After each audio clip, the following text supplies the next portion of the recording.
Hello friends, welcome you all. आज हम vision IAS के 12 नवंबर वाले डेली करंट अफेयर्स डिस्कस करेंगे। डिस्कस करने से पहले, जैसा कि आपको पता है, हम लोग रोज एक इम्पोर्टेंट कोट डिस्कस करते हैं वेरियस पर्सनैलिटीज की, जो हमें मार्गदर्शन करने का काम करते हैं। सो आज के इस कोट में मैं गौतम बुद्ध का कोट लेकर आया हूँ, जो काफ़ी ज़्यादा मोटिवेटिंग है, जो काफ़ी ज़्यादा यूं कह सकते हो कि हमारे प्रेजेंट लाइफ से मैच करती है। So without delaying let's see the quote. Every morning we are born again. हर सुबह हम लोग फिर से जन्म लेते हैं, बिकॉज कल क्या होगा वी डोंट नो। पहली बात तो ये, इसीलिए what we do today is what matter the most, यानी कि कल के बारे में हम बिल्कुल नहीं जानते। We have to live our life at the present moment. सारी चिंताएं हमें छोड़ देनी चाहिए, जो भी फ्यूचर को लेकर दिखाई जाती हैं हमारे मन के द्वारा, एंड हमें प्रेजेंट में रहने का आदत डालना चाहिए। So this is very important quote, and इसका सिंपल सा मतलब ये है कि we don't know the reality what is going to happen in the future, so we must focus on the present moment. जैसे जो एस्पिरेंट होते हैं वो फ्यूचर एक्सपेक्टेशन लगाते हैं कि भाई साहब होगा या नहीं होगा, या फिर ऐसे ऐसे योजनाओं में डूब जाते हैं जिसका कोई रियलिटी से लेना देना है नहीं। वो माइंड का सिर्फ खेल होता है, माइंड का एक वहम होता है जो हमारे माइंड में बनाई जाती है कि अगर सिलेक्शन नहीं हुआ तो फिर क्या होगा, या फिर कोई नौकरी नहीं मिलेगी, ये नहीं मिलेगा, वो नहीं मिलेगा। 50 प्रकार का प्रमोटेशन एंड कॉम्बिनेशन हमारा माइंड लगाना शुरू कर देता है अगर हम इन सब विचारों में इंगेज हो जाते हैं। That's why we should come out from this type of notions जो हमारा माइंड बनाता है। वी शुड ओनली फोकस कि हम आज क्या कर सकते हैं, आज क्या इंप्रूवमेंट कर सकते हैं, सो दैट कल हमारा बेहतर हो सके। We have to improve today to get better tomorrow. Otherwise इस विचार में अगर हम सोचते रह जाए कि कल क्या होगा, तो फिर हम कुछ नहीं कर सकते। We have to act rightly, we have to act religiously in the decision we have taken. So the crux of this quote is that we have to live in the present moment, we have to think in the present moment, we have to understand the present moment, that this present moment brings you happiness, this present moment brings you joy only if you are available in the present. आप book पढ़ रहे हो लेकिन आपका mind किसी दूसरे दुनिया में खोया हुआ है, you will not understand your book, you will not understand your concept, you will only scrolling down the pages, it will be not beneficial. That's why if you study, focus on the study only. If you are playing, focus only on the playing. If you are engaging with your family, completely engage in the time that you have allocated for your family. This will reduce all your stress, this will reduce all your tension that you faces in everyday life. So friends, आज के लिए इतना ही। Hope you understood what I am saying and you will implement this practice in your daily life, because if you start practicing these, you will definitely see improvement in yourself. So without delaying, let's move to our first article. 5 article आज discuss करने हैं हमें। The first one is department of telecommunication allocates licence for 5G testing in Gujarat. Gujarat जो कि आपका एक coastal state है, वहां पर 5G टेस्टिंग के लिए लाइसेंस एलोकेट कर दी गई है डिपार्टमेंट ऑफ टेलीकम्युनिकेशन की। अब गुजरात में टेस्ट किया जाएगा 5G टेक्नोलॉजी को। तो ये जो आपका लाइसेंस एंड स्पेक्ट्रम ग्रांट की गई है वो है आपका Vodafone Idea limited plus Reliance Jio को, ये दोनों मिलकर आपका टेस्ट करेंगी 5G एप्लीकेशन को। एंड जब हम बात करते हैं 5G टेक्नोलॉजी की, तो सबसे पहली बात तो सिलेबस आप लोग देख लो कि the first one is GS paper 3 direct topic है आपका awareness in the field of IT यानी कि इंफॉर्मेशन टेक्नोलॉजी, इसलिए ये टॉपिक काफी ज्यादा इंपॉर्टेंट हो जाता है। 5G काफी ज्यादा न्यूज में भी है। तो जब हम बात करते हैं 5G टेक्नोलॉजी की, इसका मतलब होता है फिफ्थ जनरेशन। 4G आपने सुना होगा, फोर्थ जनरेशन। तो ये सब आपका next generation mobile network technology है आफ्टर 4G LTE नेटवर्क। तो 4G के बाद आपका 5G, 5G के बाद आपका 6G, ये सब आते ही रहेंगे। लेकिन सबसे इंपॉर्टेंट बात कि ये आपका कोई सिंगल टेक्नोलॉजी नहीं है, इसके अंतर्गत वेरियस टेक्नोलॉजी आती है। वेरियस टेक्नोलॉजी कहने का मतलब ये कि जैसे आपका massive multi user MIMO, that is your multiple input multiple output enabled network. दूसरा आपका small cell station. Small cell station जो आपके टावर्स होते हैं वो सब आ जाते हैं इसमें, जो कनेक्ट करता है बेस स्टेशन को यूजर्स के साथ, जिसके कारण आपका कम्युनिकेशन पॉसिबल है, जिसके कारण आपका इंटरनेट एक्सेसिबिलिटी पॉसिबल है। और जो तीसरा है आपका वो है मोबाइल एज कंप्यूटिंग, जिसके तहत क्लाउड कंप्यूटिंग यूजर्स को इजीली एक्सेसिबल करवाए जा सकते हैं। क्लाउड कंप्यूटिंग का मतलब यही होता है कि सब कुछ क्लाउड में आपका मौजूद होगा। क्लाउड इज नॉट कि जो आपका रेनफॉल वाला क्लाउड है। क्लाउड यानी कि जो डिजिटल स्पेस में, फॉर एग्जांपल आप ट्रेडिशनली जो भी इंफॉर्मेशन सेव करते हो आपके हार्ड ड्राइव में सेव होता है, लेकिन क्लाउड कंप्यूटिंग में क्या होता है, जो भी आप ऑपरेशन परफॉर्म कर रहे हो, जो भी आप इंफॉर्मेशन भेज रहे हो या फिर स्टोर करना चाहते हो, वो डिजिटली एक सर्वर में स्टोर हो जाएगा एंड आप दूसरे लोकेशन से भी एक्सेस कर सकते हो। फॉर एग्जांपल व्हाट्सएप ले लो, गूगल ड्राइव ले लो, ये सब आपका क्लाउड कंप्यूटिंग पर ऑपरेट करता है। तो इसके तहत आपका ये 3 मेजर टेक्नोलॉजी शामिल है। अब बात करते हैं जो मेंस के लिए ज़्यादा इंपॉर्टेंट है एंड प्रीलिम्स के लिए भी, कि आखिरकार 5G टेक्नोलॉजी का इस्तेमाल कहाँ कहाँ हो सकता है। तो प्रीलिम्स में अगर क्वेश्चन आए तो आराम से ये सवाल जरूर पूछ लेना कि कहाँ कहाँ नहीं हो सकता है। उसके बाद आपको आराम से जवाब मिल जाएंगे कि जो भी ऑप्शन दिए होंगे वो हर जगह ऑल ऑफ द एबव उसमें आता ही है जनरली, ठीक है। तो मेंस के लिए अगर हम देखें तो 5G टेक्नोलॉजी का इस्तेमाल कहाँ कहाँ हो सकता है। तो पहली बात तो ये कि मोबाइल ब्रॉडबैंड की जो स्पीड है, जैसे आप देखते हो 2G की स्पीड ले लो, 3G की स्पीड ले लो, जैसे जैसे टेक्नोलॉजी बढ़ती जा रही है, जनरेशन बढ़ता जा रहा है, जो मोबाइल ब्रॉडबैंड की स्पीड है वो बढ़ती जा रही है along with quality plus faster storage. अब डाटा जब भेजे जाते हैं उसकी स्पीड होती है।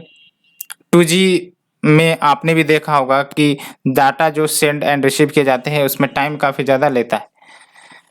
3G में वो टाइम कम हुआ, 4G में और कम हुआ, 5G में और कम होगा, 6G में और कम हो जाएगा। इसी को कहते हैं लेटेंसी। तो अगर हम बात करें लेटेंसी की तो देख सकते हो 3G में जो टाइम पीरियड लगता था इंफॉर्मेशन को भेजने या फिर रिसीव करने में, ये 100 से 500 मिली सेकेंड, ये कम हुआ 4G में 20 से 30 मिली सेकेंड। 5G में और ज़्यादा कम हो जाएगा, 6G में और ज़्यादा कम हो जाएगा। इसका मतलब कोई भी इंफॉर्मेशन हम स्टोर करना चाहते हैं तो आराम से फास्टली स्टोर कर सकते हैं। एलोंग विथ कोई भी भेजना चाहते हैं या रिसीव करना चाहते हैं तो वो भी फास्टली रिसीव कर सकते हैं। दूसरी इंपॉर्टेंट बात, enhanced range and interactivity of drones, यानी कि आप देख सकते हो जो 3G ले लो, 4G ले लो, 5G ले लो या 6G ले लो, बैंडविड्थ आपका बढ़ता जा रहा है। इसका मतलब ये हुआ कि अगर 3G में ड्रोन को अगर ऑपरेट किया जाता है, 3G नेटवर्क पे अगर ड्रोन को रेगुलेट किया जाता है तो काफ़ी कम दूर तक ही इंफॉर्मेशन या नेटवर्क एक्सेस कर पाएगा, कम्युनिकेशन स्टेब्लिश हो पाएगा ड्रोन और यूजर के बीच। लेकिन अगर 4G टेक्नोलॉजी ले, 5G टेक्नोलॉजी ले तो रेंज बढ़ जाएगा ड्रोन नेटवर्क को कैच करने का विद द यूजर। कि अगर लेट से कि 3G में ड्रोन यहाँ है, यूजर यहाँ है, तो यहाँ से आपका ऑपरेट हो सकता है। लेकिन अगर बियॉन्ड द रेंज चला गया ड्रोन तो फिर वो ऑपरेट नहीं हो पाएगा। लेकिन 5G या 6G में बात करें तो ब्रॉडर एरिया को कवर कर सकता है। इसी को हम कह रहे हैं enhance range and interactivity of drone. Next जो 5G टेक्नोलॉजी है उसका इस्तेमाल स्मार्ट सिटी इंफ्रास्ट्रक्चर को बिल्डअप करने में हो सकता है। स्मार्ट सिटी इंफ्रास्ट्रक्चर यानी कि जैसे आपका ट्रैफिक मैनेजमेंट ले लो। ट्रैफिक मैनेजमेंट हालांकि सेपरेट है, बट स्मार्ट सिटी इंफ्रास्ट्रक्चर के तहत आपका ट्रैफिक मैनेजमेंट आ सकता है, बिकॉज इसमें जो इन्फॉर्मेशन देना और रिसीव करना काफ़ी ज़्यादा फास्ट होता है। तो इसका मतलब कोई डिले नहीं होगा, कोई ऑब्स्ट्रक्शन नहीं होगी, तो आराम से smart city infrastructure 5G enabled किए जा सकते हैं। And traffic management is your next. And precision agriculture. Precision agriculture यानी कि इसको एग्जाम्पल से समझते हैं। लेट्स कि आपका एक एग्रीकल्चरल लैंड है एंड यहाँ की पार्टिकुलर क्लाइमेट या फिर यहाँ पे कौन से क्रॉप सुटेबल है, इन सब का पार्टिकुलर डाटा गैदर किया जाएगा। And based on that data एक कंक्लूजन निकाला जाएगा कि हाँ यहाँ पर ये क्रॉप उगानी चाहिए, यहाँ पर इतनी वाटर की रिक्वायरमेंट है। ये सब तभी संभव है जब हमारे पास एक कॉम्प्रिहेंसिव वे में डाटा उपलब्ध हो। उसके लिए जो आपका 5G टेक्नोलॉजी है वो मदद कर सकता है इन assessing the data, in collecting the data. ठीक है, तो ये बेनिफिट करेगा प्रिसीजन एग्रीकल्चर में and definitely it will improve the efficiency of the agricultural sector. But कुछ चैलेंजेस भी हैं जो फेस की जा सकती है 5G सर्विसेज को इंडिया में लागू करवाने के लिए। क्या चैलेंजेस हो सकती है? पहली बात तो टेक्नोलॉजिकल चैलेंजेस। टेक्नोलॉजिकल चैलेंजेस का मतलब ये हुआ कि जो स्पेक्ट्रम की जरूरत है, स्पेक्ट्रम बेसिकली आपका रेंज ऑफ फ्रीक्वेंसी होती है जो या जिस फ्रीक्वेंसी में आपका 4G या 5G ये सब ऑपरेट करता है। तो 4G का अपना स्पेक्ट्रम फ्रीक्वेंसी होता है, 5G का अपना होता है। तो 5G के लिए अभी स्पेक्ट्रम अवेलेबिलिटी की कमी है। और दूसरी तरफ आपका डिमांड जब बढ़ेगा तो हमें यह स्पेक्ट्रम और ज़्यादा चाहिए। तो पहली बात तो यही कि टेक्नोलॉजिकल चैलेंजेस जिसमें आपका स्पेक्ट्रम अवेलेबिलिटी की कमी होना। दूसरी इंपॉर्टेंट बात डोमेस्टिक इलेक्ट्रॉनिक इक्विपमेंट मैन्युफैक्चरिंग, यानी कि 5G नेटवर्क वाले डिवाइसेस भी की तो जरूरत होगी। बेसिकली इसके लिए हम चाइना पर डिपेंडेंट होते हैं, लेकिन चाइना से अगर इलेक्ट्रॉनिक डिवाइसेस पर डिपेंडेंसी बढ़ती है तो मान के चलो कि साइबर क्राइम रिलेटेड इवेंट्स होने का खतरा ज़्यादा होता है। दैट्स वाई हमें इंडिया में डोमेस्टिक इलेक्ट्रॉनिक इक्विपमेंट मैन्युफैक्चरिंग को प्रमोट करना ही होगा। एंड तीसरा आपका फाइनेंशियल चैलेंजेस यानी कि हाई टैक्स बर्डन और टेलीकॉम। आपको भी पता है कि जो टेलीकॉम सेक्टर है उन्होंने अभी फिलहाल AGR ड्यूज फेस किया था। एंड अगर इनको 5G टेक्नोलॉजी लानी है तो पहली बात तो जो इक्विपमेंट्स लगेंगे पूरे देश में लगाने के लिए सो दैट नेटवर्क अवेलेबिलिटी हो 5G की, उसके लिए ज़्यादा कैपिटल की ज़रूरत होगी, पैसे की ज़रूरत होगी। अब ये ऑलरेडी बर्डन में है, टैक्स बर्डन इनको ज़्यादा है, लोन लिए हुए हैं वेरियस बैंकों से, तो फिर हो सकता है कि और ज़्यादा डेप्ट इन पर बढ़ जाए। तो ये आपका फाइनेंशियल क्राइसिस हो सकता है। तीसरा आपका इंफ्रास्ट्रक्चर यानी कि जो आपका मेमोरी एंड स्टोरेज इंफ्रास्ट्रक्चर है, जैसे सर्वर्स है जो डाटा को स्टोर करेगा, वो सब की कमी है। अलोंग विथ जो ऑलरेडी एग्जिस्टिंग सेल टावर्स है एंड अदर इक्विपमेंट्स है उनको आपका रेनोवेट करना पड़ेगा सो दैट उनको 5G के लिए इनेबल करवाया जा सके। तो इसके लिए भी आपका कॉस्ट आएगा। तो इंफ्रास्ट्रक्चरल बॉटलनेक्स है हमारे पास, फाइनेंशियल बॉटलनेक्स है, as well as technological bottlenecks है, ये हमने डिस्कस किया। अब बात करते हैं कि स्टेप्स क्या लिए गए हैं भारत के द्वारा to kick start the 5G technology in India. तो 2018 में we have the national digital communication policy, जिसने सर्टेन ऑब्जेक्टिव्स रखी थी with respect to the 5G services.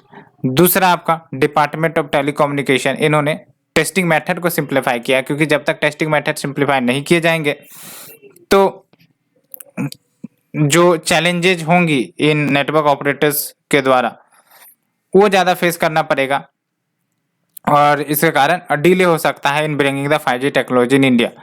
तो department of telecommunication has simplified testing method by making spectrum available for demonstration purposes. तीसरा 5G high level forum ये setup की गई थी 2017 में to articulate the vision for 5G in India. तो ये हमने आर्टिकल 1 डिस्कस किया कम्प्रिहेंसिव वे में एंड आप देख सकते हो 3G की स्पीड जो होती थी 144 kbps जो अब एक सपना बनकर रह गया है। 4G में आए तो 25 Mbps, 5G में आएंगे तो 200 से 400 Mbps एंड 6G में आएंगे तो 50 टाइम्स फास्टर देन 5G हो जाएगा। तो ये आपका बेनिफिट 5G 6G लेकर आ सकता है अगर वो इंडिया में लागू होते हैं तो। Let's move to the second article. 2 reports, और ये जो 2 रिपोर्ट की बात हो रही है बेसिकली 25 साल के गैप में आई है। तो 2 report 2 decades apart predicted Punjab desertification in 25 years.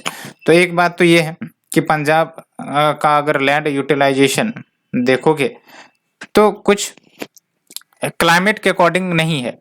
Climate के अकॉर्डिंग नहीं होने का मतलब ये है कि वहाँ जो क्रॉप उगाई जाती है वो क्लाइमेट के अकॉर्डिंग नहीं है, जिसके कारण आपका ग्राउंड वाटर डिप्लीशन हो रहा है, एक्सेसिव वे में हो रहा है। उसके कारण जो एक्वीफायर है वो सूख रहे हैं और उसके कारण आपका वाटर क्राइसिस वहाँ आएगा। वाटर क्राइसिस के आने का मतलब ये है कि डेजर्टिफिकेशन की तरफ आगे बढ़ना। तो इसी की बात आपका रिपोर्ट कह रहा है। तो सबसे पहले हम सिलेबस की तरफ ध्यान देते हैं। Article number 2 conservation, environmental pollution, degradation, environmental impact assessment, disaster and disaster management, हालांकि आर्टिकल नंबर 4 का है, but conservation, environmental pollution, degradation ये आपका इसमें कवर होगा। ठीक है, तो देख सकते हो जो पहला रिपोर्ट है वो आपका पंजाब विधानसभा कमिटी ने प्रोवाइड की है, जिसको कंस्टिट्यूट किया गया था to understand to study the water table depletion, जो पंजाब में एक बड़ी समस्या है। तो इन्होंने ही कहा है कि जो आपका पंजाब स्टेट है ये डेजर्ट में कन्वर्ट हो जाएगा। ये बात देख लो, आप मेंस में कहीं पर भी यूज कर सकते हो। जो पंजाब स्टेट है वो डेजर्ट में कन्वर्ट हो सकता है आने वाले 25 सालों में, अगर प्रेजेंट ट्रेंड चलता रहा, जिसके तहत अभी अंडरग्राउंड एक्वीफायर्स में से पानी निकाले जाते हैं भारी मात्रा में, ओवर एक्सप्लॉयटेशन हो रहा है अंडरग्राउंड एक्वीफायर का। एंड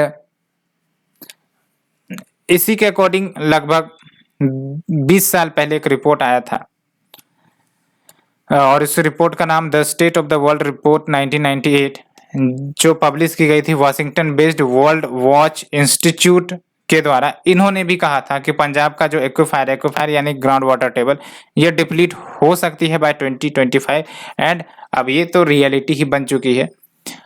कारण हम देखेंगे कि आखिर पंजाब में ऐसा हुआ क्यों, क्योंकि क्वेश्चन मेंस के लिए यहीं से आएंगे कि आखिरकार कारण क्या है जो आपका एक्वीफायर सूखने का या फिर आपका डेजर्टिफिकेशन बनने का।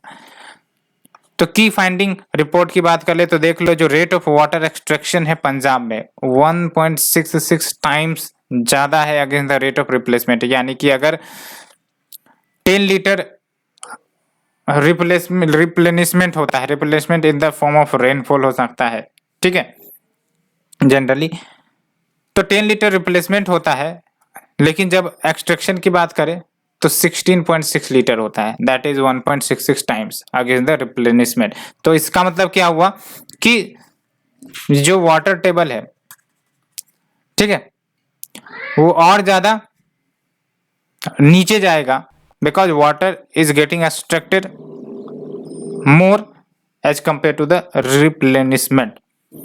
तो ये एक की फाइंडिंग आई है। दूसरी की फाइंडिंग देख लो, 109 blocks out of 138 ground water extraction यहां ज्यादा हो रही है, मोर देन 100%। तो ये भी काफी ज्यादा बड़ी इश्यू है बिकॉज 138 ब्लॉक में से 109 ब्लॉक यहां पर ground water extraction more than 100%। तीसरा जो की फाइंडिंग है कि 80% of the block of the state have already dried up, ये भी देख लो। तो ये सब क्या इंडिकेशन है कि यस, जो रिपोर्ट है वो साफ साफ इंडिकेट कर रहा है कि अगर कंडीशन ऐसी चलती रही तो काफी नजदीक समय में ही जो पंजाब स्टेट है वहां पर वाटर क्राइसिस की समस्या आने वाली है। तो देख सकते हैं 80% of the blocks of the state have already dried up and 4% are on the verge of drying up.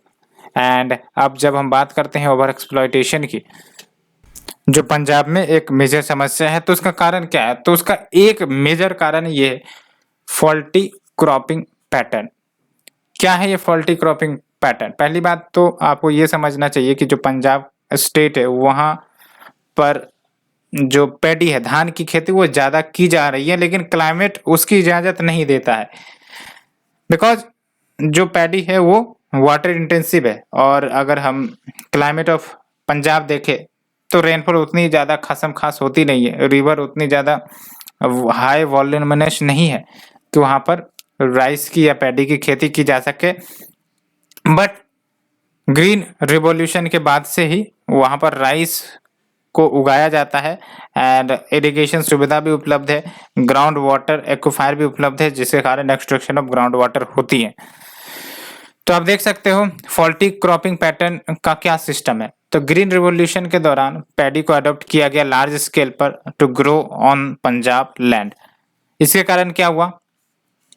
Thick hard layer बन गया एग्रीकल्चरल फील्ड के ऊपर, जिसके कारण जो भी अगर बारिश होती है, मतलब बरसात होती है, तो पानी एक्वाफायर में नहीं जा पाता, आराम से वो रन ऑफ होकर वॉस्ट हो जाता है आपके जो भी रिवर्स या ट्रिब्यूटरीज है उसके साथ मिल जाती है, लेकिन वो एक्वाफायर में नहीं जा पाती है। इसके कारण क्या हो रहा है कि जो रिचार्ज सिस्टम डिस्टर्ब हो रहा है। डिस्टर्ब होने का मतलब ये रिप्लेनिशमेंट हो ही नहीं पा रही है एंड रेन वाटर वॉस्ट होता जा रहा है, उसकी हार्वेस्टिंग नहीं हो रही है, प्रॉपर वाटर हार्वेस्टिंग नहीं हो पा रही है।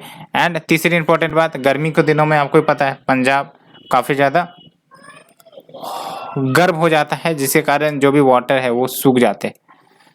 तो ये सब कुछ इंपॉर्टेंट इश्यू जिसके कारण आपका ओवर एक्सप्लॉयटेशन हो रही है। अलोंग विथ पैडी की जब हम बात करते हैं तो पैडी आपका मैक्सिमम वाटर टेक ऑफ करता है। आप देख सकते हो, इसको आप यूज कर सकते हो। 1 kg राइस ग्रो करने के लिए लगभग 4000 लीटर ऑफ वाटर की जरूरत होती है। तो 1 लीटर नहीं, 4000 लीटर आप समझ सकते हो वाटर की जरूरत है to grow 1 kg of rice. तो इससे आप अंदाजा लगा सकते हो कि कितनी ज्यादा वाटर की रिक्वायरमेंट होती होगी to grow paddy on the Punjab land. इसी को कह रहे हैं हम फॉल्टी क्रॉपिंग पैटर्न, ठीक है। एंड अगर हम बात करें कुछ रिकमेंडेशन की, तो रिकमेंडेशन में ये बातें कही गई हैं कि जो डायरेक्ट शोइंग ऑफ राइस है, DSR, इसको अपनाया जाए। डायरेक्ट शोइंग ऑफ राइस यानी कि कोई नर्सरी में उगाने की जरूरत नहीं है, डायरेक्ट आप सीड रोपो और वहां पर उपजाओ, तो जो वाटर की रिक्वायरमेंट है वो कम होगी। एंड वाटर की रिक्वायरमेंट कम होगी तो एक्वाफायर से एक्सट्रैक्ट करने में भी कमी आएगी। दूसरा है आपका encourage farmers for cropping pattern, यानी कि दूसरा क्रॉपिंग अपनाओ। जैसे आपको पता है कि राइस काफी ज्यादा वाटर इंटेंसिव है और पंजाब में वाटर की जो अवेलेबिलिटी उतनी ज्यादा नहीं है, इसके कारण डेजर्टिफिकेशन हो रहा है। तो we should adopt to different crops, जैसे कॉटन को उगा लिया या फिर अदर क्रॉप्स जो राइस जो वाटर की रिक्वायरमेंट उतनी नहीं करता है। तो ऐसे क्रॉप्स को प्रमोट करना चाहिए, गवर्नमेंट को सब्सिडीज या फिर MSP इस प्रकार पर फोकस करना चाहिए कि लोग दूसरे क्रॉप्स को अडॉप्ट करें। तीसरा है आपका separate water resource department from mines and mineral development. तो जो अभी आपका माइंस एंड मिनरल्स डिपार्टमेंट है उसी के अंतर्गत वाटर रिसोर्स मैनेजमेंट या वाटर रिसोर्स डिपार्टमेंट आती है, तो उसको सेपरेट किया जाए सो दैट अलग अलग मिनिस्ट्री अलग अलग जो डेडिकेटेड मैटर है उसको डिस्कस करे, टेकल करे। Next is your launch of water credit scheme, इसको आप कहीं पर भी यूज कर लेना। वाटर क्रेडिट स्कीम को लॉन्च किया जाए। वाटर क्रेडिट स्कीम का तहत क्या होगा कि वैसे व्यक्ति जो वाटर सेव करेंगे उसको रिवॉर्ड किया जाएगा, अलोंग विथ अर्ज किए जाएंगे कि जो म्युनिसिपल वेस्ट जनरेट होते हैं वहां से भी वाटर रिसाइकल किया जाए। So that waste to wealth की दिशा में हम आगे बढ़ सके। तो ये कुछ रिकमेंडेशन है, ये रिकमेंडेशन आप याद रख सकते हो, कहीं पर भी यूज हो सकता है। वाटर क्रेडिट स्कीम लॉन्च किया जाना चाहिए सो दैट जो भी वाटर सेव करते हैं उसको रिवॉर्ड किया जाए, along with separate water resources department from mines and mineral department. And ये तो पंजाब के लिए बेहद ही नेसेसरी है कि हमें क्रॉपिंग पैटर्न में चेंज लानी पड़ेगी। तो ये हमने सेकेंड आर्टिकल डिस्कस किया। Let's move to the third article. Supreme Court gives go ahead to legal sand mining in Rajasthan after 4 years। तो 4 साल के बाद अब जाके राजस्थान में लीगल सैंड माइनिंग की जा सकेंगी। ये सुप्रीम कोर्ट का ग्रीन नॉड आ चुका है। तो सबसे पहले हम डिस्कस करेंगे सिलेबस की। तो देख लो, general study paper 3 Indian economy and issues related to planning mobilisation of resources growth development and employment. तो सिलेबस देखने के बाद हमने इश्यू देखा एंड अभी क्या प्रेजेंट कंटेक्स्ट है कि सुप्रीम कोर्ट ने सैंक्शन यानी कि अप्रूवल दे दी है कि जो राजस्थान है वो अब सैंड माइनिंग कर सकते हैं from the river bed. River bed आपको ही पता है कि जो रिवर फ्लो करती है ना, ये आपका रिवर बेड कहलाता है, यहीं से सैंड को एक्सट्रैक्ट किया जाता है। तो सुप्रीम कोर्ट ने रिवर बेड से सैंड माइनिंग के लिए अप्रूवल दे दी है एंड साथ ही साथ जो रिकमेंडेशन सेंट्रल एम्पावरमेंट कमेटी ने की थी उसके भी रिकमेंडेशन को हरी झंडी दी है, जो कंस्टिट्यूट की गई थी to look into the matter of the sand mining from the river bed. And अपने जजमेंट में सुप्रीम कोर्ट ने अनदर रिकमेंडेशन जो सीईसी ने दिया था उसको भी अप्रूव किया है। क्या रिकमेंडेशन दिया था कि जो खेतेदरी लीजेज है, खेतेदरी लीजेज आपको समझना पड़ेगा, इस खेतेदरी लीजेज की सिस्टम को खत्म किया जाए। तो जो खेतेदरी लीजेज होता है इसके तहत basically sand mining lease allocate कर दी जाती थी एग्रीकल्चरल लैंड पर। तो अब ये खेतेदरी लीज को बंद किया जाएगा, बट इसका एक रेंज होगा, यानी कि लेट से कि ये आपका रिवर बेड है, ठीक है, ये आपका रिवर बेड है। अब इस रिवर बेड से 5 किलोमीटर तक, इस रिवर बेड से 5 किलोमीटर तक कोई भी खेतेदरी लीज पर सैंड माइनिंग नहीं हो सकेगी, सैंड माइनिंग यहां पर नहीं हो सकेगी। देख सकते हैं आप, लिखा है टर्मिनेशन ऑफ खेतेदरी leases which are located within 5 kilometre from the river bed. तो 5 किलोमीटर इधर, 5 किलोमीटर इधर, यहाँ पर आपका खेतेदरी लीजेज नहीं होगी। खेतेदरी लीजेज के तहत क्या होता है कि सैंड माइनिंग लीजेज या फिर सैंड माइनिंग का परमिशन दे दिया जाता था एग्रीकल्चर लैंड पर, तो अब ये सिस्टम को हटाया जाएगा। एंड इससे पहले लीगल सैंड माइनिंग रेस्ट्रिक्ट कर दी गई थी राजस्थान में 2017 में, जैसा कि हमने आपको बताया बाय द सुप्रीम कोर्ट। क्यों बंद करी गई थी? क्योंकि सुप्रीम कोर्ट ने ऑब्जर्व किया था कि एनवायरमेंटल क्लियरेंस के बिना ये सब सैंड माइनिंग की जा रही है and without A scientific replacement study, जिसके कारण नेगेटिव रिपरकशंस हो सकते हैं रिवर्स के फ्लो में, रिवर्स का जो वाटर है या फिर वहाँ की जो बायोडाइवर्सिटी है, हैबिटेट है, उन सब के रेस्पेक्ट में। तो सिग्निफिकेंस क्या है अब इस ऑर्डर की? तो पहली बात तो ये कि जो इलीगल सैंड माइनिंग होती थी उस पर रोक लग सकती है। कैसे रोक लगेगी? आपको ही पता है कि जब कोई चीज बैन किया जाता है तो उसकी इलीगल सेलिंग काफी ज्यादा होती है। तो जब ये जजमेंट आया था तो इलीगल सैंड माइनिंग ज्यादा हो रही थी। अब चूंकि ये लीगल हो जाएगा तो indirectly it will curb the illegal sand mining along with law and order भी इंप्रूव हो सकेगी। दूसरी इंपॉर्टेंट बात, better price realisation for the consumers. अब जब ये सुप्रीम कोर्ट ने इलीगल डिक्लेयर किया था यानी कि बैन किया था, तब इलीगल माइनिंग के कारण कंज्यूमर्स को भी हायर प्राइस, इन्फ्लेटेड प्राइस देने पड़ते थे फॉर द सैंड।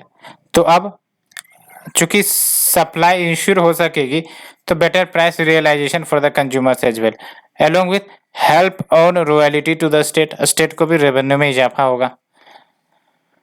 बट क्या कारण था इलीगल सैंड माइनिंग का? क्यों इलीगल सैंड माइनिंग होती थी? तो पहली बात तो ये कि गवर्नमेंट या फिर सुप्रीम कोर्ट के बैन के बाद जाहिर सी बात है demand supply mismatch, and demand supply mismatch को फुलफिल करने के लिए इलीगल सैंड माइनिंग की जाती थी। दूसरी इंपॉर्टेंट बात, ineffective policies and poor monitoring, कि हमने बैन तो लगा दिया लेकिन प्रॉपर मॉनिटरिंग नहीं हो रही है।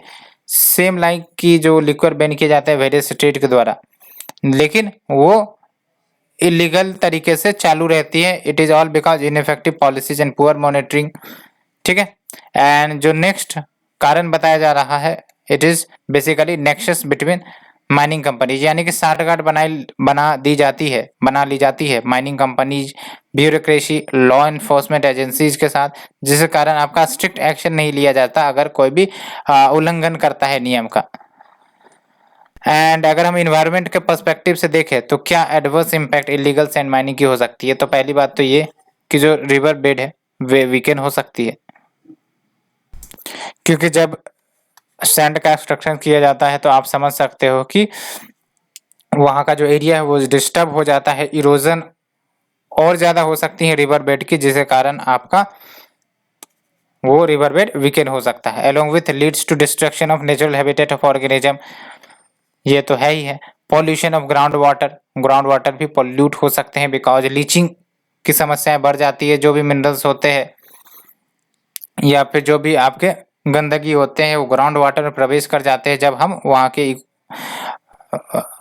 जो रिवर बेड है उसको डिस्टर्ब करते हैं। Along with lowering of the water table भी लोअर हो सकता है। एंड अगर हम बात करें सैंड की, तो सैंड माइनर मिनरल है, इसे डिफाइन की गई है mines and minerals development and regulation act 1957 के तहत, MFDR एक्ट के तहत। तो ये हमने आर्टिकल नंबर 2 डिस्कस किया। Let's move to the article number 3। Basically article number 3 हमने डिस्कस किया। यहाँ पे जो सैंड माइनिंग के स्टेटस की बात करें तो आपको याद होना चाहिए कि स्टेट गवर्नमेंट रूल्स बनाती है इलीगल सैंड माइनिंग को प्रिवेंट करने के लिए। क्वेश्चन आ भी चुका है सैंड माइनिंग के ऊपर, तो स्टेट गवर्नमेंट रूल फ्रेम करती है to prevent the illegal sand mining. And जो आपका मिनिस्ट्री ऑफ इन्वायरमेंट है वो गाइडलाइंस जारी करती है so that enforcement and monitoring of sand mining 2020। ये बेसिकली मिनिस्ट्री ऑफ इन्वायरमेंट ने गाइडलाइन जारी किया था for the enforcement and monitoring of sand mining 2020। इस गाइडलाइंस में क्या क्या बातें कही गई है? पहली बात तो कंडक्ट रिप्लेनिशमेंट स्टडी, यानी कि जो रिवर बेड से सैंड माइनिंग की जाएंगी वहाँ प्रॉपर रिप्लेनिशमेंट स्टडी की जाए कि कितने साल में रिप्लेनिशमेंट हो सकेगा एंड क्या इसके नेगेटिव रिपरकशंस हो सकते हैं, सो दैट जो एडवर्स इम्पैक्ट सैंड माइनिंग के कारण अगर होती है तो उसको मिटिगेट किया जा सके। दूसरी इंपॉर्टेंट बात, स्टेट को डेडिकेटेड टास्क फोर्स सेटअप करनी है डिस्ट्रिक्ट लेवल पर जो सैंड माइनिंग रिलेटेड मैटर्स को देखे। And next is your state to carry out river audit भी किया जाना है सो दैट पता चले कि जो प्रोविजंस हैं सैंड माइनिंग को लेकर वो प्रॉपरली अप्लाई हो रहे हैं या नहीं हो रहे। सो हमने आर्टिकल नंबर 3 डिस्कस किया। Let's move to the next article, CAG, Kerala yet to enact flood plain zoning legislation, यानी कि CAG का कहना है कि केरला ने अभी तक फ्लड प्लेन जोनिंग लेजिस्लेशन को इनेक्ट नहीं किया है। तो ये फ्लड प्लेन जोनिंग क्या है इसको डिस्कस करेंगे, लेकिन सिलेबस की बात करें तो आर्टिकल नंबर 4 आपका डिजास्टर एंड डिजास्टर मैनेजमेंट के अंतर्गत कवर होगा, है ना। ये आप देख सकते हो GS paper 3 disaster and disaster management. तो बेसिकली ये फ्लड प्लेन जोनिंग क्या है? फ्लड प्लेन जोनिंग को समझने से पहले फ्लड प्लेन आप समझ लो। जैसे ये आपका रिवर है ना, ये रिवर फ्लो कर रही है। अब जब रिवर फ्लो करती है तो ये अपने सेडिमेंट डिपॉजिट करते हैं। डिपॉजिट कहाँ करती है? यहाँ पर करती है ना। तो ये जो आपका डिपोजिशनल एरिया है इसी को हम कहते हैं फ्लड प्लेन, ठीक है। अब जब रिवर में वाटर की मात्रा ज्यादा हो जाती है तो ओवर फ्लो हो जाता है वाटर का, जिसके कारण इन फ्लड प्रोन एरियाज में बाढ़ आ जाती है। बाढ़ आने की संभावना यहाँ ज्यादा होती है। तो बेसिकली इन्हीं फ्लड प्लेन एरियाज में आप देखते हो कि इंफ्रास्ट्रक्चर एक्टिविटीज लगा दी जाती है या फिर बिल्डिंग खड़ा कर दिया जाता है या फिर डेवलपमेंटल वर्क किए जाने लगते हैं। और जब आपका फ्लडिंग होती है तो ये सब के सब इंफ्रास्ट्रक्चर पॉपुलेशन प्रभावित हो जाते हैं। तो केरला में भी कुछ इस प्रकार का कारण रहा जिसके कारण फ्लडिंग से नुकसान ज़्यादा हुआ। फ्लडिंग तो हर एक बार आएगी, लेकिन फ्लडिंग से नुकसान ज़्यादा या कम होगा ये डिपेंड करता है कि हमने क्या प्लानिंग कर रखी है फ्लड प्लेन एरियाज में। जैसे फ्लड प्लेन एरियाज में हमने अगर कुछ ज़्यादा ही इंफ्रास्ट्रक्चर एक्टिविटीज या फिर पॉपुलेशन बसा कर रखी है तो काफ़ी ज़्यादा इफेक्ट करेगा, ये तो बात तय है। तो सीएजी रिपोर्ट जो प्रिपेयर की गई against the backdrop of 2018 Kerala flood, 2018 में केरला फ्लड आया था और उसी के समक्ष ये रिपोर्ट प्रिपेयर की गई थी। इसमें हाईलाइट किया गया था कि जो स्टेट है उन्होंने अभी भी फ्लड प्लेन जोनिंग इम्प्लीमेंट नहीं किया है, इनेक्ट नहीं किया है, जबकि लगभग 45 साल पहले यूनियन गवर्नमेंट ने model bill for flood plain zoning circulate किया था वेरियस स्टेट्स में, लेकिन इस पर ध्यान नहीं दिया गया स्टेट गवर्नमेंट के द्वारा, including the Kerala government. And इस रिपोर्ट में हाईलाइट की गई है सीरियस लैप्सेस या कमी कह सकते हो in the field of planning, capacity building, flood forecasting, dam management. तो इन सब क्षेत्रों पर वर्क नहीं किया गया है अगर सीधा सीधी बात करें, और अगर इन सब क्षेत्रों पर वर्क नहीं किया गया है तो अगर फ्लड आती है, बार बार आती है, तो इंफ्रास्ट्रक्चर नुकसान, पॉपुलेशन नुकसान होना ही है। जब हम बात करते हैं फ्लड प्लेन जोनिंग की, तो फ्लड प्लेन जोनिंग का मतलब क्या हुआ कि जो फ्लड प्लेन्स है जहां पर फ्लड आने की संभावनाएं ज्यादा होती है उनको डिमार्केट करो on the basis of the vulnerabilities, and उसके आधार पर आप अलाउ करो कि क्या डेवलपमेंट वहां पर होनी चाहिए, क्या बिल्डिंग परमिशन होनी चाहिए या नहीं होनी चाहिए, सो दैट मिनिमाइज किया जा सके डैमेजेज को which is caused by the flood. अब पता चला कि कोई एरिया है फ्लड प्लेन एरिया, यहाँ पर ओवर फ्लडिंग या फिर ओवर फ्लो वाटर का हर एक साल होता है, तो ऐसे में अगर यहाँ हम पॉपुलेशन को बसाएंगे तो फिर नुकसान हमारा ही है, इंफ्रास्ट्रक्चर लगाएंगे तो नुकसान हमारा ही। तो इसी को तो कहते हैं फ्लड प्लेन जोनिंग, कि हम बेस्ड ऑन द वल्नरेबिलिटीज हम रिस्क एनालिसिस करें, उस आधार पर हम इंफ्रास्ट्रक्चरल एक्टिविटीज, डेवलपमेंटल एक्टिविटीज को अलाउ करें। एंड फ्लड प्लेन काफ़ी ज़्यादा क्रुशियल होता है to regulate the flow of water in river. लेकिन जैसा कि मैंने बताया कि हाल के कुछ सालों में फ्लड प्लेन्स वाला जो एरिया है जो काफ़ी ज़्यादा प्रोन होता है फ्लड के लिए, वहाँ पर ह्यूज डेवलपमेंटल एक्टिविटीज हो रही हैं, जिसके कारण उन फ्लड प्लेन का अल्ट्रेशन हो रहा है। अल्ट्रेशन यानी कि फॉर एग्जांपल कंक्रीटाइजेशन कह सकते हो, रोड बिछाए जा रहे हैं, इंफ्रास्ट्रक्चर लगाई जा रही है, सारे के सारे कंक्रीटाइजेशन हो रहे हैं उस एरिया का।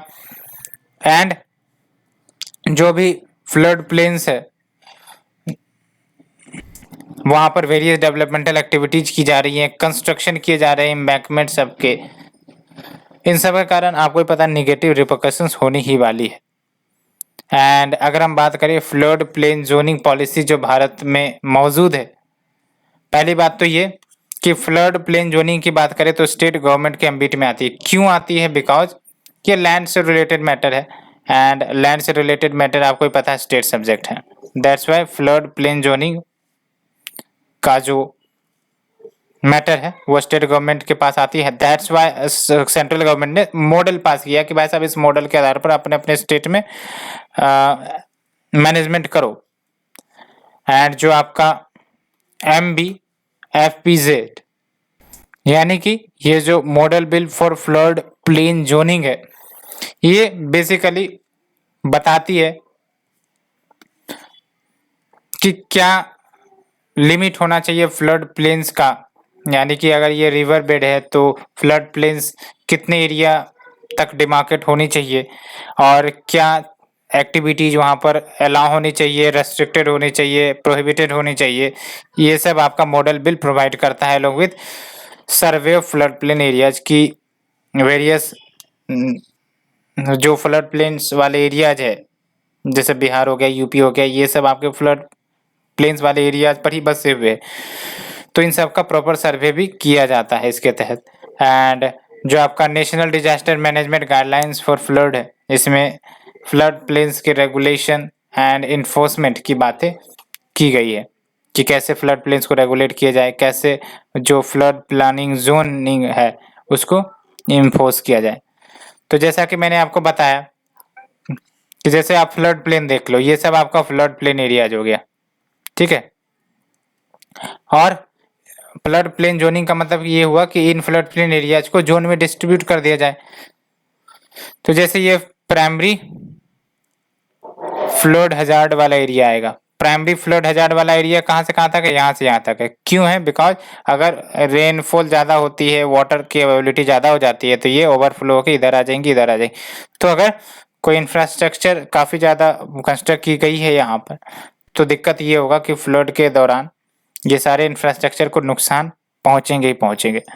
एंड बाकी जो है आपका सेकेंडरी फ्लड हजार्ड, जहाँ पर रिस्क थोड़ा कम होता है फ्लडिंग का, जो हायर हाइट पर मौजूद होते हैं। तो इस आधार पर कौन सी एक्टिविटीज अलाउ की जानी चाहिए, नहीं अलाउ की जानी चाहिए, वो बातें कही जाती है। जैसे फॉर एग्जांपल जो प्रायोरिटी 3 है, इसमें फ्लड फ्रीक्वेंसी 10 साल में एक बार आता है। तो यहाँ पर क्या एक्टिविटीज अलाउ?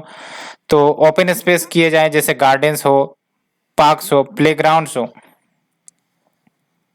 एंड क्या अलाउ नहीं होना चाहिए? Commercial building, public utility services, ये सब अलाउ नहीं होने चाहिए, ठीक है। फिर देख लो आपका प्रायोरिटी 2 में क्या होना चाहिए, जहां पर फ्लड फ्रीक्वेंसी 25 साल या फिर उससे बाद में आती है, और रेनफॉल फ्रीक्वेंसी आप देख सकते हो 10 साल में एक बार हैवी रेनफॉल हुआ। तो इस प्रकार के ट्रेंडी फ्लड प्लेन एरियाज में आपका बिल्डिंग्स को अलाउ किया जाना चाहिए, लेकिन कुछ इस प्रकार से डिजाइन की जानी चाहिए कि वो एलिवेटेड पोर्शन पे हो। फॉर एग्जांपल हमने बिल्डिंग कंस्ट्रक्ट की, तो बिल्डिंग आपका एलिवेटेड पोर्शन पे हो कि अगर फ्लड्स आए भी तो ये इंटर ना कर सके घर में। तो इस प्रकार की आपकी जो सजेशंस है वो इम्प्लीमेंट किए जाते हैं। Next is your India rejects world trade organisation text for fisheries pact. तो ये जो आपका फिशरीज वाला सब्सिडीज न्यूज में चल रहा है WTO को लेकर, वहां पर इंडिया ने साफ साफ WTO के फिशरीज पैक्ट को रिजेक्ट किया है, अगर कहने की बात करें, यानी कि भारत ने सहमति नहीं दी है फिशरीज सब्सिडीज का जो इश्यू चल रहा था, सीधा बात कहे तो देख लो। इससे पहले सिलेबस की तरफ चलते हैं।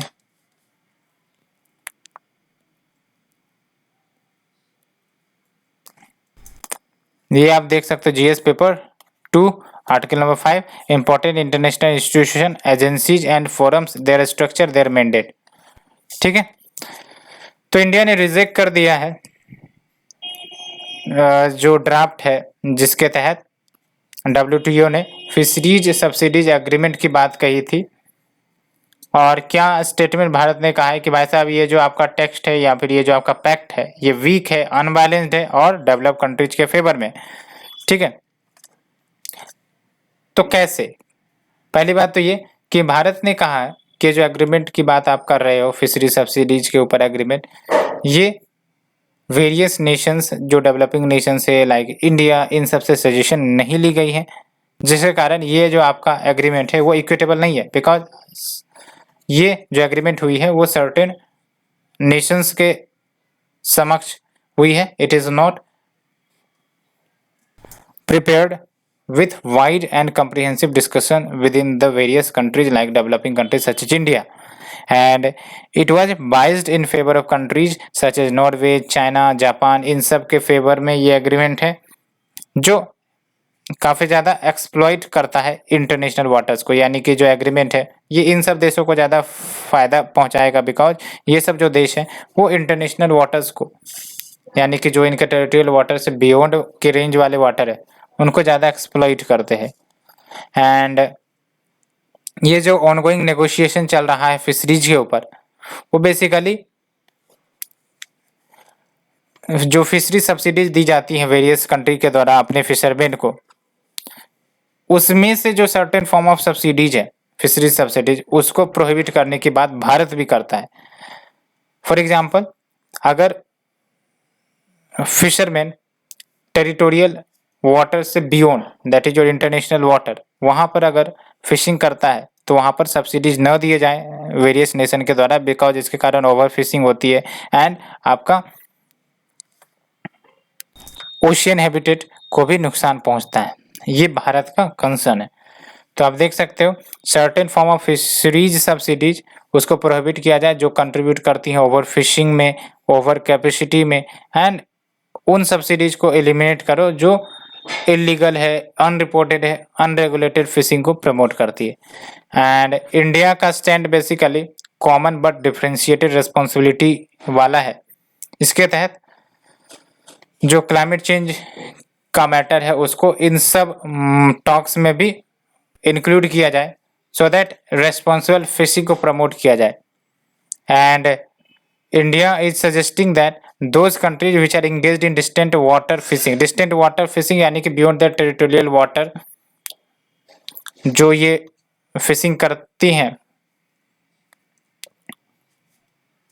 Plus beyond their natural geographical area, वहां पर सब्सिडीज नहीं दी जाए, सब्सिडीज बंद की जाए for the next 25 years in their fishing areas beyond their exclusive economic zone that is 200 nautical mile. कहने का मतलब ये है कि लेट्स से कि ये हमारा एक्सक्लूसिव इकोनॉमिक जोन है किसी देश का, तो यहाँ पर तो आप सब्सिडीज दो, लेकिन बियॉन्ड दैट एरिया वहां पर सब्सिडीज नहीं दो, बिकॉज ये इंटरनेशनल वाटर हो जाता है। इंटरनेशनल वाटर में अगर आप भर भर के सब्सिडीज दोगे तो पहली बात तो ओवर एक्सप्लॉयटेशन होता है फिशिंग का। दूसरी इंपॉर्टेंट बात ये कि इसके कारण जो ये देश है, जैसा कुछ देश का नाम हमने लिया, चाइना है, जापान है, ये सब पॉजिटिव एज में रहते हैं और प्राइस कंपिटेंसी नहीं इंश्योर हो सकती। Next is your it also want the developing countries get a longer time frame to comply with the obligation that they undertake, and subsidies offered by it are meant to sustain poor fishermen in India।